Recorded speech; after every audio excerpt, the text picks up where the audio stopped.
I love Christmas. How can you not? Truly, it's the most wonderful time of the year. And when I think of Christmas, I think of Santa. He might even be the most famous person on the planet. Well, second, right behind Travis Kelce. Random fact, but did you know that Santa's wife's name is Jessica? What?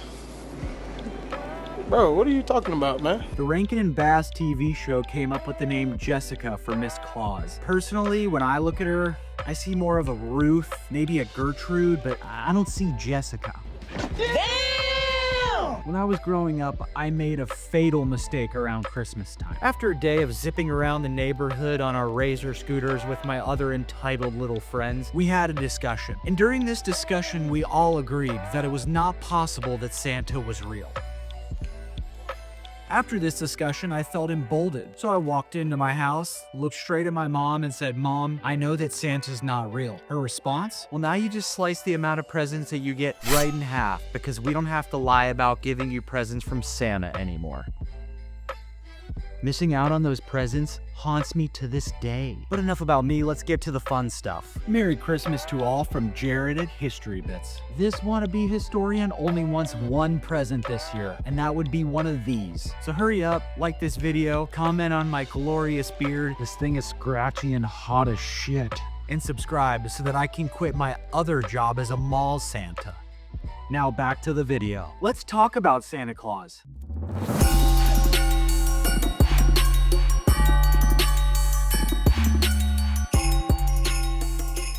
Man, I love when we get to cover the fun topics instead of the usual murders and criminals and assholes that we cover on a normal basis. I might need to fire the guy that helps me run this channel. No, too close to Christmas, can't do that. In this video, we're gonna talk about the origins of Santa Claus, how it all got started, what's happened over the years, and finally, I'll answer the age-old question. Is this dude actually even real? Let's jump in.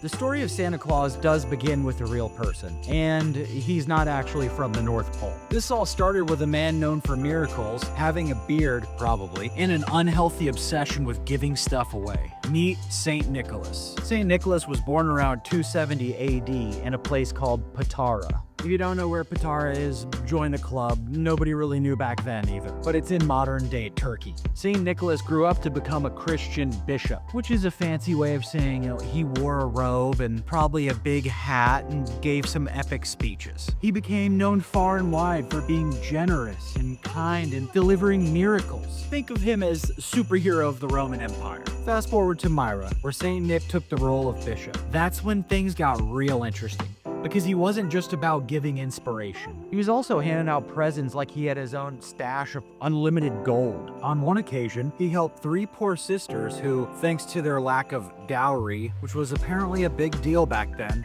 were about to be sold into servitude. But don't worry, because old St. Nick had a plan. He secretly tossed bags of gold in their window. Sounds like the plot of a bad romantic comedy. Apparently, this is the kind of thing that earns you sainthood.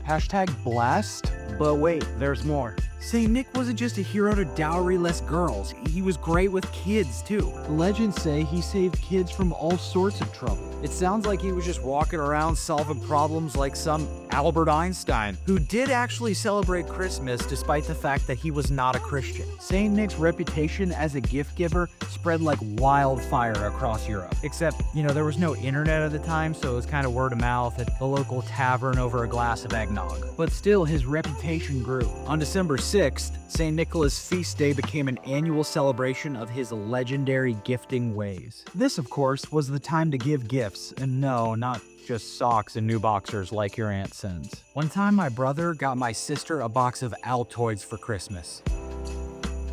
I promise, it's a true story, I promise. Treats and small gifts for the kids were the real deal.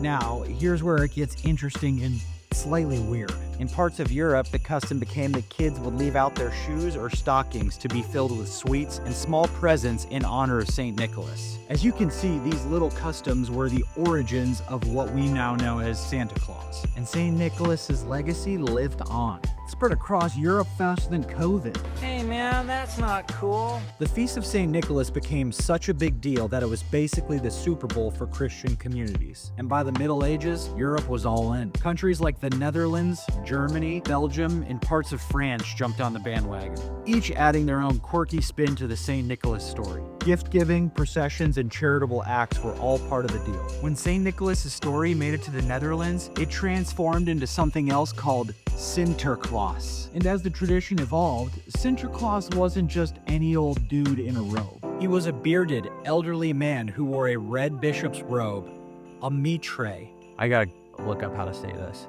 Good thing I did, I was saying it wrong. A mitre, a fancy hat, and carried a crozier, basically like a holy stick. Essentially a cross between your grandpa and a medieval wizard. And what's a saint without his sidekicks? Sinterklaas didn't roll solo. He had helpers that were called Zwarte Piet and were known for being mischievous, comical, and they had one job: to help Sinterklaas with his gift-giving duties. But here's the catch. Sinterklaas wasn't just giving out presents like some kind of magical candy machine. He had a moral agenda.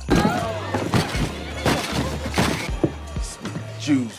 Kids who were good got gifts, but kids who were bad got punished. And obviously, this would go on to become what we now know as the naughty list and the nice list.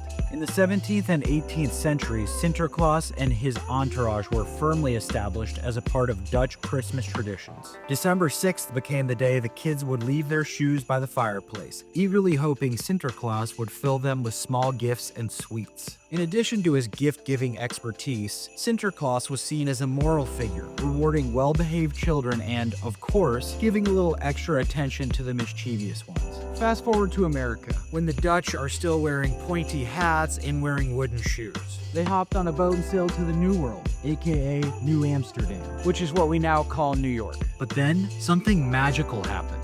The Dutch customs blended with the English customs, and the legend of Sinterklaas continued to evolve. And that's how the name Santa Claus was born. Now, the true turning point in Santa's glow-up came in 1822, when Clement Clarke Moore dropped the poem A Visit from St. Nicholas. Some of you might recognize this as The Night Before Christmas. 'Twas the night before Christmas, and all through the house, not a creature was stirring, not even a mouse. What's crazy is that when it was first published, it was anonymous. Clement Clarke Moore got the props for writing this poem, but some people say it was Harry Livingston Jr., and we're never gonna get to the bottom of it. This poem didn't just leave us with a catchy rhyme. It gave Santa the makeover of the century. In this poem, Moore introduced us with descriptions to the man that we know, like having 8 reindeer as his transportation. Now I know what you're thinking, Jared, isn't there 9 reindeer? Technically, yeah, but Rudolph didn't come into the picture until 1939. His physical appearance is a jolly old elf with a big round belly, and type 2 diabetes on the horizon, and Santa's iconic entrance through the chimney. But this poem wasn't just about the magic of gift giving. It portrayed Santa as a larger-than-life figure with a mission to spread joy and holiday cheer. And guess what? It worked. The poem went viral before that was even a thing, getting published in newspapers across the country and becoming essential reading for the holiday season. And then Thomas Nast, the political cartoonist, came into the picture. In the 1860s, Nast started sketching Santa Claus for Harper's Weekly, and let me tell you, Santa's image was about to get a major upgrade. Nast did more than make Santa look festive. He made him a symbol of American hope and unity during the Civil War. Nast's first depiction of Santa showed him decked out in an American flag outfit, delivering presents to soldiers that were separated from their families during the Civil War. And he would continue these illustrations for decades. And then Coca-Cola would end up adding the final cherries to the top of this sundae. In 1931, Coca-Cola wanted to make their holiday advertising a little more festive. So they hired, the names in this thing are unreal. They hired Haddon Sundblom to create a series of ads featuring a friendly, smiling Santa enjoying a bottle of Coke. Sundblom's Santa was the form we all recognize today. A jolly old man with rosacea, draped in a red and white uniform, just like a Coca-Cola can. These Coca-Cola ads became iconic. So iconic, in fact, that Santa wasn't just a holiday symbol, but a key part of the shopping season. Every ad reinforced the idea that Santa was approachable, cheerful, and always ready to enjoy a Coke with you. And just like that, Santa Claus went from a bishop who lived in the 4th century to the biggest celebrity of the holiday season, thanks to a mix of poems, cartoons, and some savvy marketing. Sounds like the work of Don Draper to me. As the 20th century rolled around, Santa Claus went from being a sweet, bearded man in a robe to the undisputed king of Christmas commercialization. He wasn't just delivering gifts anymore. He was delivering brand sponsorships and holiday deals. If there's one thing America knew, it was how to take a holiday rooted in goodwill and turn it into a shopping bonanza. By the time Santa's image had solidified in the early 1900s, he wasn't just a jolly, toy-delivering legend. He was also a central character in advertising. Yep, Santa Claus became the face of every holiday sale, with his red suit and his white beard popping up in department store ads and Christmas billboards, pushing you to buy everything from toys to toasters. But he wasn't just peddling gifts, he was also the headliner in TV shows and plays, even big-time movies. In 1947, the world was introduced to Miracle on 34th Street, where a small Santa convinced a court of law that he was the real deal. And A Christmas Story made it pretty clear that Santa's workshop was more like a glorified mall department store. By now, Santa's role had evolved a little bit. He went from spreading generosity to spreading Christmas shopping sprees. Thanks to ads and specials, he became the brand ambassador of everything. Today, he's at holiday parades, Christmas plays, and just about every mall in the United States. I'm on my f***ing lunch break, okay? His face is on holiday cards, seasonal decor, probably a few regrettable tattoos as well. Santa's image is one of the most recognizable logos on the planet. At the heart of this whole Santa empire is still the core message of giving, kindness, and joy. And that is one of the things about growing up. After you realize Santa isn't real, it does lose a little bit of that pizzazz, you know? When you get older, you do lose a little bit once you realize that it's all fake. Santa's red suit and snowy sleigh might be plastered on every store window, but he's also a symbol of something deeper: family, community, and goodwill toward all. His ability to spread joy around the world has made him a global icon of generosity. So every time you hear a bell jingle or see that mall Santa sipping a Coke, just remember that Santa's spirit has transcended time and cultures. And there you have it. From the charitable Bishop St. Nicholas, who is basically the OG Good Samaritan, to the jolly red-suited guy who makes kids cry in photos. Over time, Santa has absorbed elements from every corner of the globe. You got medieval roots, you got bits of Dutch tradition, you got the English influence, you even got a little bit of Viking in there, and don't forget about the influence of the North Pole. He truly is the icon for Christmas. And Santa's popularity shows no signs of stopping. However, his naughty list is growing every year. So whether he's wearing a bishop's robe or rocking a red suit, just remember, Santa Claus remains the true MVP of the holiday season. Oh, it was awful. God. Oh.